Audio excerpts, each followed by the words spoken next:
I'm Ketan Bahirat. I live in Bangalore and I make music under the name Oceantide. That's kind of like my producer alias as of now, at least.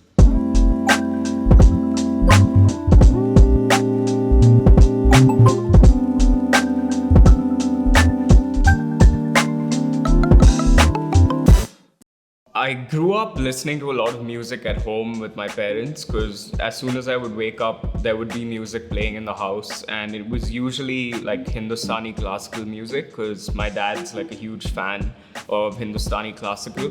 Around the sixth grade, I joined like a Hindustani vocal class, and that was kind of my introduction into performing and playing music.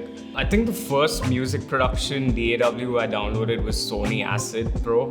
I don't remember which version, but that was like the first thing I found. When I started taking my music seriously, I did, start using Ableton Live. So I guess I've seen a lot of DAW softwares now. I went to Goa one day and I was on a trip with my friends. Like we went swimming, and at the time I was also in a band called Until We Last. And the guitarist and I, when we went into the sea, we were pretty much swept away by tide. But it was scary, like we could have died that day. So we swam like diagonally, and like as soon as I got out of the water, I was like, cool, this is like my name. Did you really almost die that day? Yeah, it was scary, man. Like, I've never panicked like that in my life. So yeah, I've been like putting out music as Oceantide at least for the last 5 years, I'd say. Initially it was just only on SoundCloud. I can't live without using Ableton Live because it's just so much a part of my process, and it's just become like I've become symbiotic with it pretty much. Like I know how everything works roughly, and I have my own processes. So live 9, and now I'm gonna shift to 10, and so let's see. I love it though. I basically realized that there was this thing called rbma, or Red Bull Music Academy, and they had a YouTube channel with like a lot of lectures. In like 2013 or 14, I kind of got like an invite box from Red Bull, and they sent me a whole like questionnaire that you're supposed to send to rbma. Finally in 2016, when I did end up sending it to them, like I just got through. So it was just like one of the best days of my life when I found out that I was going to rbma. So it's like a great mixture of producers from all around the world and different cultures. Yeah, it was just like a super overwhelming experience, I think, just being there.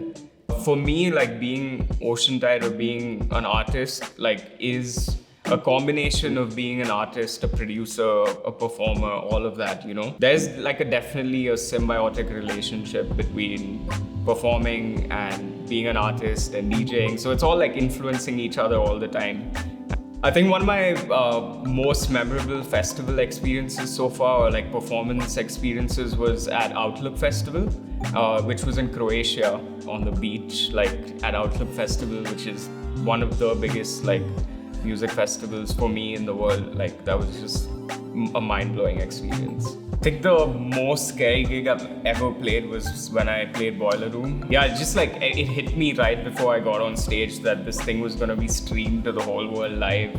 Yeah, that Boiler Room set was freaking daunting, man. Like definitely one of the scariest. So last year I started this new radio show called Ripple. I was making music, like my own music, to kind of fit into one of the Ripple sets that I was doing. And I sent the track over to the people at Red Bull, and like Kenneth, who works there, really loved it, and he was like, let's just do your music video. He got me in touch with the director, Bosco Bhandarkar, and I just explained to him like kind of the mood and the feelings that I had for the video, and he wrote the whole concept and like the story that ended up being recorded in Ladakh. So after Let You Go, I was making a lot of club-oriented music that I'm always playing when I'm DJing. So I basically thought of like kind of compiling all of these tracks that I'm making for the club when I'm DJing into a EP release series, like 3 volumes. Volume 1 on the floor was basically like 130 BPM to 135 BPM, like that space. And yeah, it's just like club heaters and bangers that, according to me, that just like really smash on the dance floor. Malfunction, Raka, Daisho, Cow, and myself, we just got this idea of going and documenting how Bangalore sounds like.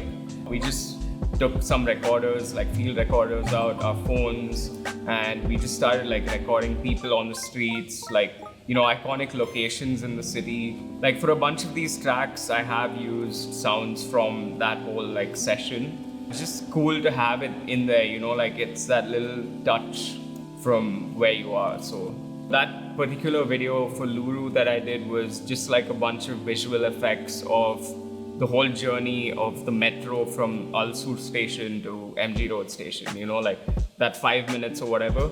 It's just like I kept my phone camera on, you know, like the window and just recorded the whole journey.